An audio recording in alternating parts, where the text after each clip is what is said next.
ಕೊಲ್ಲಿ ಶ್ರೀ ಶಾರದೋತ್ಸವ ಸಮಿತಿ ಬೊಕ್ಕ ಆದರ್ಶ ಮಿತ್ರ ಮಂಡಳಿದ ವತಿರ್ದು ಸ್ವಾತಂತ್ರ್ಯೋತ್ಸವವನ್ನು ಆಚರಿಸಾಯರು.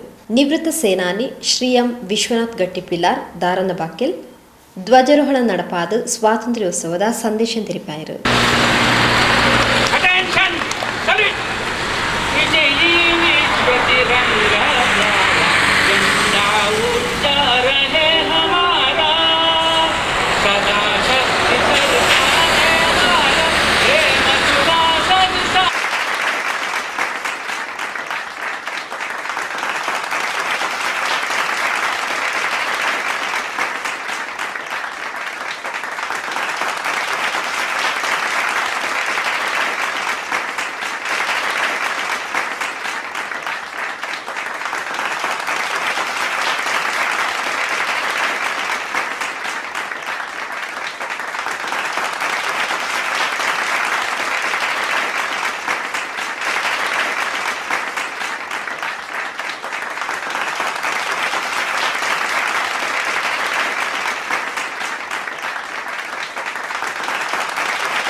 ಮೊದಲನೇದಾಗಿ ನೆರೆದಿರುವ ಎಲ್ಲರಿಗೂ ಭಾರತದ 75ನೇ ಸ್ವಾತಂತ್ರ್ಯದ ಶುಭಾಶಯಗಳು.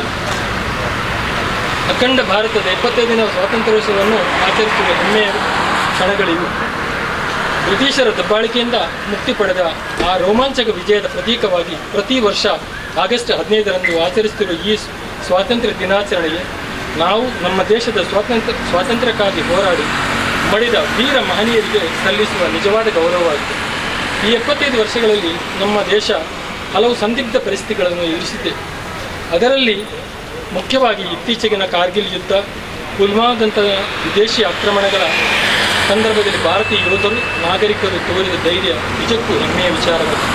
ಹಾಗೆ ಸಂಸ್ಕೃತಿ, ಕಲೆ, ವಿಜ್ಞಾನ, ಶಿಕ್ಷಣ ಇತ್ಯಾದಿ ವಿಷಯಗಳಲ್ಲಿ ನಮ್ಮ ಭಾರತ ವಿಶ್ವದಲ್ಲಿ ತನ್ನದೇ ಆದ ಛಾಪನ್ನು ಮೂಡಿಸ್ತಾ ಬಂದಿದ್ದು, ಶೀಘ್ರವಾಗಿ ಬೆಳವಣಿಗೆ ಹೊಂದುತ್ತಿರುವ ದೇಶಗಳಲ್ಲಿ ಭಾರತೀಯ ಒಂದು ಹೇಳಲು ಬಹಳ ಸಂತೋಷಪಡುತ್ತದೆ.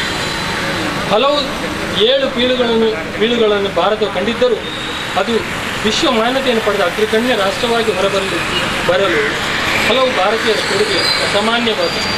ಇತ್ತೀಚಿನ ದಿನಗಳಲ್ಲಿ ಈ ಸಾಂಕ್ರಾಮಿಕ ರೋಗ ಸುಳಿಯಲ್ಲಿ ಇಡೀ ವಿಶ್ವವೇ ತತ್ತರಿಸಿದಾಗ ಅತ್ಯಂತ ಹೆಚ್ಚು ಜನಸಂಖ್ಯೆ ಇರುವ ದೇಶವಾದ ಭಾರತ ಜನರು ಕಂಗಾಲದು ನಿಜ. ಆದರೆ ಈ ಸಂದರ್ಭದಲ್ಲಿ ಭಾರತೀಯ ಅರ್ಪಣಾ ಮನೋಭಾವ ಮತ್ತು ಮುಂಜಾಗರೂಕತೆ ನಮ್ಮನ್ನು ಗಟ್ಟಿಗಡದಂತೆ ಮಾಡಿತು.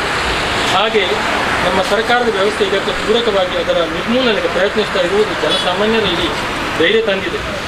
ಇತ್ತೀಚೆಗೆ ನಡೆದ ಟೋಕಿಯೋ ಒಲಿಂಪಿಕ್ಸ್ ಕೂಟದಲ್ಲಿ ಭಾರತಕ್ಕೆ ಹೆಮ್ಮೆಯನ್ನು ತಂದುಕೊಟ್ಟ ಕ್ರೀಡಾಕೂಟವಾಗಿದೆ. ಚಿನ್ನ, ಬೆಳ್ಳಿ ಹಾಗೂ ಹಲವು ಕಂಚಿನ ಪದಕಗಳನ್ನು ಸ್ವತಂತ್ರ ಭಾರತ ಇದುವರೆಗೆ ಗಳಿಸಲಿಲ್ಲದಷ್ಟು ಸಂಖ್ಯೆಯಲ್ಲಿ ಈ ಒಲಿಂಪಿಕ್ನಲ್ಲಿ ನಮ್ಮ ಕ್ರೀಡಾಪಟುಗಳು ಪಡೆದಿರುವುದು ಕ್ರೀಡಾರಂಗದಲ್ಲಿ ಕೂಡ ಭಾರತವು ಮುಂದುವರಿಯುತ್ತದೆ ಎಂದು ಜಗತ್ತಿಗೆ ತೋರಿಸಿಕೊಟ್ಟಂತಾಗಿದೆ. ಈ ಪೊರ್ತು ಅಗಲ್ನ ಯೋಧರು ಹಿತೈಷಿಲೆಗ್ ಶ್ರದ್ಧಾಂಜಲಿ ಅರ್ಪಿಸಾಯರು. ಅಂಚನೆ ಭಾರತೀಯ ಮಜ್ದೂರ್ ಸಂಘದ ರಾಜ್ಯ ಉಪಾಧ್ಯಕ್ಷರು ಶ್ರೀ ಭಗವಾನ್ ದಾಸ್ ಶೆಟ್ಟಿ ಕೊಲ್ಯರಿಗೆ ಅಭಿನಂದನೆಯನ್ನು ಸಂದಾಯರು. ಕೊಲ್ಯ ಆದರ್ಶ ಮಿತ್ರ ಮಂಡಳಿದ ಅಧ್ಯಕ್ಷರು ಶ್ರೀ ಹೇಮಂತ್ ಕೊಲ್ಯ ಗುರ್ಕಾರ್ನ ವಹಿಸುತ್ತಿದ್ದರು. ನಮ್ಮ ಸ್ವತಂತ್ರ ಭಾರತ ಪುಟ್ಟಿನವು ಅತ್ತಂದ್ರೆ ತುಳುನಾಡಿನ ಪುಟ್ಟಿನವು ನಮ್ಮ ಪುಣ್ಯನೇ ಸರಿ. 1947 ಆಗಸ್ಟ್ 15ನೇ ತಾರೀಕು ಭಾರತ ಸ್ವತಂತ್ರ ಬ್ರಿಟಿಷರ್ನ ಗುಲಾಮಗಿರಿದ್ದು ಬಿದಾಯಿ ಬರ್ತದೆ.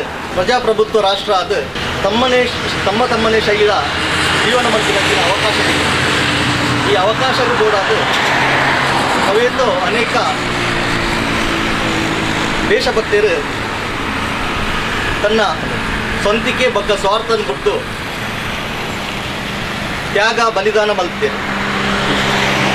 ಅಂಚಿನ ಒಂಜಿ ಮಹಾನ್ ವ್ಯಕ್ತಿಗಳನ್ನ ಪುಣ್ಯಸ್ಮರಣೆ ಮಾಡಿ ನಾವು ನಮ್ಮ ಆದ್ಯ ಕರ್ತವ್ಯ ಆದುಕೊಂಡು ಆ ಒಂಜಿ ಬೇಲೇನು ಆದರ್ಶ ಮಿತ್ರ ಮಂಡಳಿದಕ್ಕೂ ಪ್ರತಿ ವರ್ಷಲ ಮಂತೊಂದು ಬರೊಂದುಲ್ಲೇರು ಅವು ನಮ್ಮ ಊರ್ದವನು ಹೆಮ್ಮೆದ ವಿಚಾರ. ಆದರ್ಶ ಮಿತ್ರ ಮಂಡಳಿ ಶುರುವಾದ ಇನ್ನಿಕ್ಕೆ 45 ವರ್ಷ ತಂದುಬೋದು. ಈ ಒಂದು ಸುದೀರ್ಘ ಅವಧಿಡು ಅನೇಕ ಸಾಂಸ್ಕೃತಿಕ ಅವಾರ್ಡ್, ಸಾಮಾಜಿಕ ಅವಾರ್ಡ್ ಅಂಚೆನೆ ಕ್ರೀಡಾ ಚಟುವಟಿಕೆ ಆಗೋಕ್ಕೂ ಅವೇ ಒಂಜಿ ಕ್ಷೇತ್ರಗಳ ಆದರ್ಶ ಮಿತ್ರ ಮಂಡಳಿ ಇರಬಹುದು. ನನಗೆ ಮಾತ್ರ ಗೊತ್ತಿದ್ದಿಲ್ಲ ಕಲೆ ಮಹಾಮಾರಿ ಕೊರೋನಾ ಅದು ಜಗತ್ತೇ ಕೈಕಟ್ಟದೆ ಇಲ್ಲಡುಕೊಳ್ಳು ನಂಚಿನ ಪರಿಸ್ಥಿತಿ ಬರ್ತಿರ್ತದೆ. ಆ ಸಮಯದ ನಮ್ಮ ಊರದ ಜನಗಳಿಗೆ ಆದರ್ಶ ಮಿತ್ರ ಮಂಡಳಿ ಪಕ್ಕ ಶ್ರೀ ಶಾರದಾ ಮಹೋತ್ಸವ ಸಮಿತಿ ಸೇರಿಗೆ ಮತ್ತು ಸಹಾಯ ಪುನಂಚಿನ ಬೇಲೆಯಲ್ಲಿ ಮಾಡ್ತೇವೆ. ಕೊಲ್ಲಿ ಶ್ರೀ ಶಾರದಾ ಸೇವಾ ಟ್ರಸ್ಟ್ದ ಅಧ್ಯಕ್ಷರು ಶ್ರೀ ಪ್ರಕಾಶ್ ಎಚ್, ಸಾರ್ವಜನಿಕ ಶ್ರೀ ಶಾರದಾ ಮಹೋತ್ಸವ ಸಮಿತಿದ ಅಧ್ಯಕ್ಷರು ಶ್ರೀ ಗಣೇಶ್ ಕೊಲ್ಯ, ಶ್ರೀ ಶಾರದಾ ಮಹಿಳಾ ಮಂಡಳಿದ ಅಧ್ಯಕ್ಷರು ಸರೋಜಿನಿ ರುಕ್ಮಯ್ಯ ಪೂಜಾರಿ ಕಾರ್ಯಕ್ರಮದ ಪಾಲ್ಪಡೆದಿದ್ದರು. ಶ್ರೀ ಹರೀಶ್ ಕೊಲ್ಯ ವಂದೇ ಮಾತರಂ ಗೀತೆನ್ ಬಂಡಿರು. ಶ್ರೀ ರಾಜೇಶ್ ಕೆಎಸ್ ಕೊಲ್ಯ ಕುಜುಮಗದ್ದೆ ಎತ್ಕೊಂಡು ಪ್ರಾಸ್ತಾವಿಕವಾದ ಪಾತೇರಿರು.